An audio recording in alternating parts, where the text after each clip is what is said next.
Did your rent on your apartment or home rental go up again? Did your landlord jack up your rent payment again this year, but maybe not by 50 or 100, but by several hundred?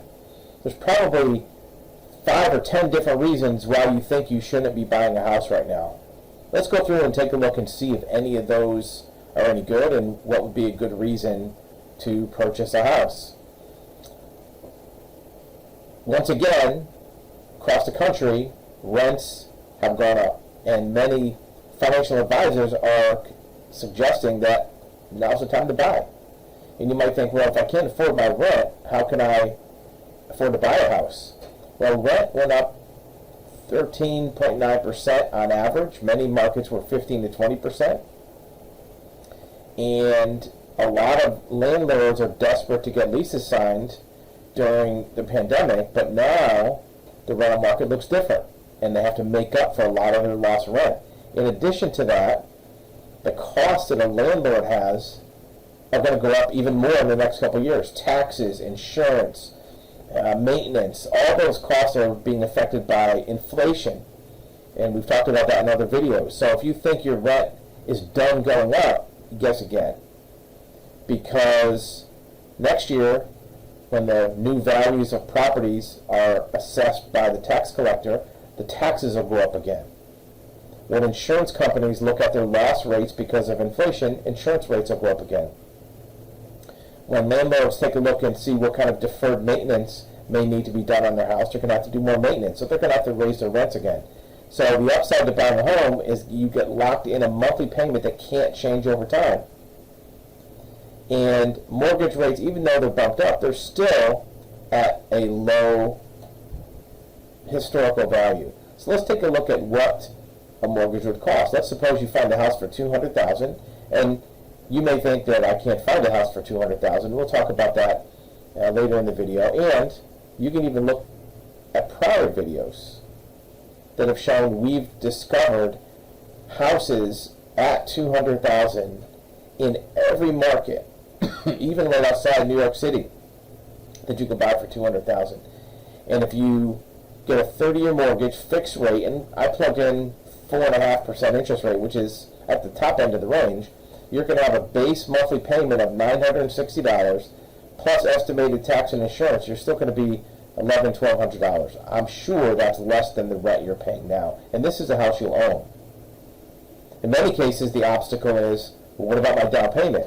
Well, if you're a first-time buyer, or you can use any of the FHA or HUD loans, you can get in for about 5% down payment, which will put you $9,000 or $10,000, and we'll show you how that can be a doable amount, even compared to moving into a new apartment. One of the big questions that comes up is, are home values going up or down? If I buy a house right now for $200,000, am I going to be at risk of the price going down? Well, it's very unlikely, not impossible, for a $200,000 house to be worth less, because right now there are hardly any houses left to buy. Most people are trying to buy in the $300,000 to $400,000 range.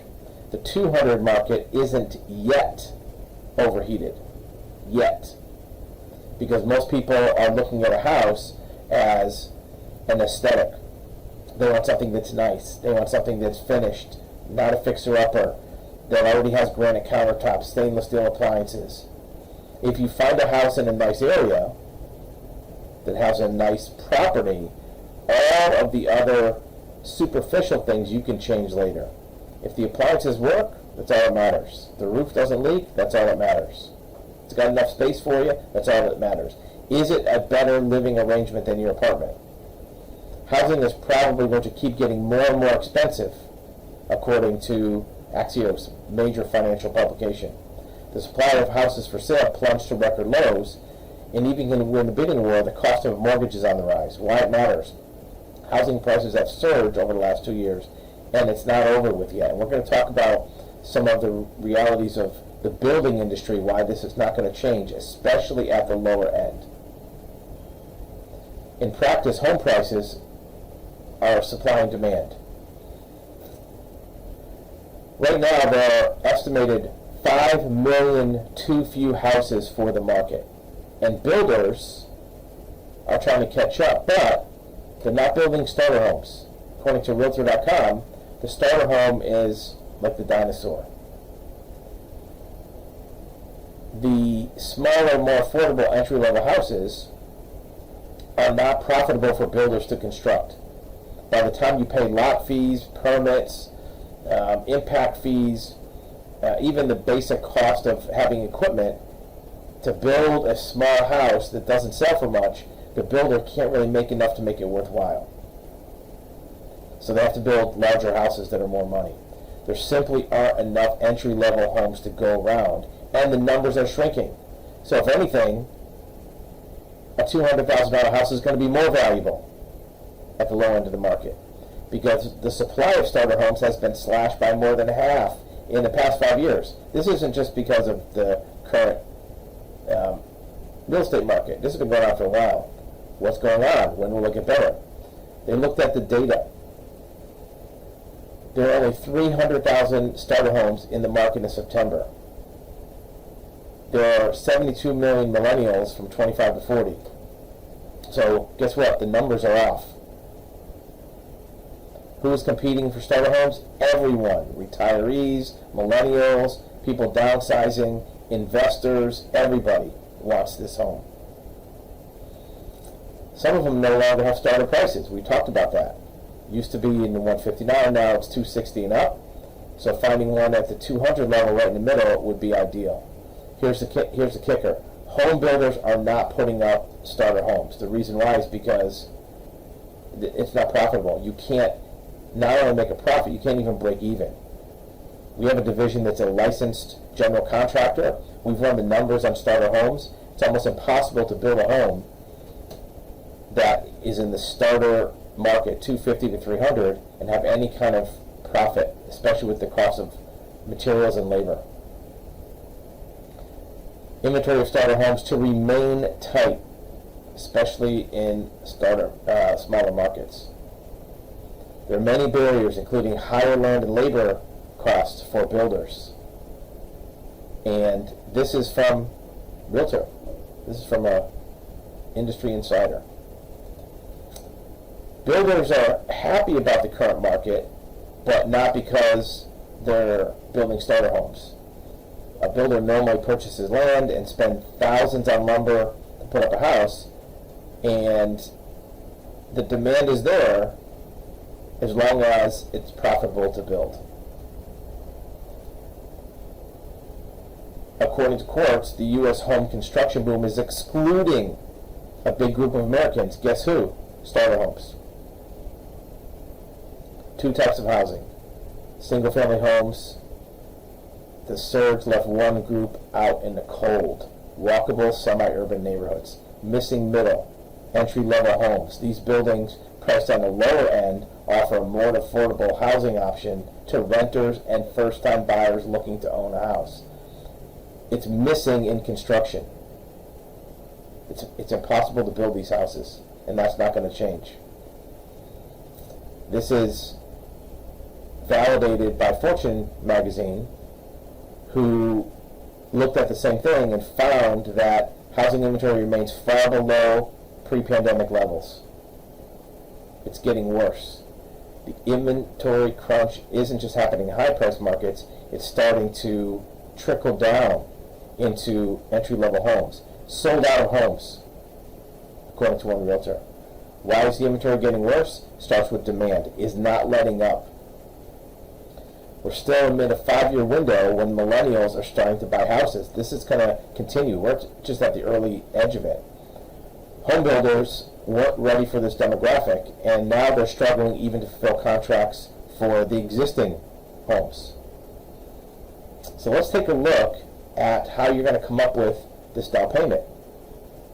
If you decided that having a fixed monthly payment of $1,158 would be a good move, and you've discovered that there are $200,000 houses in your neighborhood or in your area, as you've seen in other videos, how are you going to come up with that down payment? Well, let's do the math. If you were going to re-rent an apartment, and let's say you have a $1,800 rent, well, you're going to need first payment, you're going to need last payment, and you're going to need a security deposit, which is usually rounded up. Let's call it $2,500. Well, right there you have $6,100. You're within a few thousand of your down payment. Now, one of the tricks you can use when you're purchasing a house and you're going into escrow is you can do what's called proration. If you purchase a house at the right time of the month and the time of the year, you'll get a credit for taxes that have been accrued by the seller but that have not been yet paid because the bill comes at the end of the year. And if you time it right, you can use that accrual to offset to get closer to the difference between $9,828 and the $6,100. Maybe you could sell a couple of items, an old computer, some sports equipment, a jet ski you don't need, to come up with the difference. Because what will happen is this $1,158 is $800 or $900 less than what you're paying on rent right now, and you'll be able to save that money back very, very quickly. So take a look at your finances, do a good perusal of the market. We gave you some good evidence and facts and data about what's happening with the housing market. Use it to your advantage to put yourself in a position, looking ahead 3 or 4 years down the road, 5 years down the road. Are you better spending another 5 years throwing rent out the window, which is probably going to go up again because of inflation, or are you better off saving $700 or $800 a month with a house? Look, this $200,000 house may not be your dream house. I get it, but if you use it as a stepping stone to jump up later, it'll allow you to put hundreds of thousands of dollars in equity and savings in the bank, so you can trade up 5, 6, 7 years down the road and not be still trapped in a rent that by then might be $2,500, and houses might be in the 5 to 6 to 700,000 range, even for an entry-level home.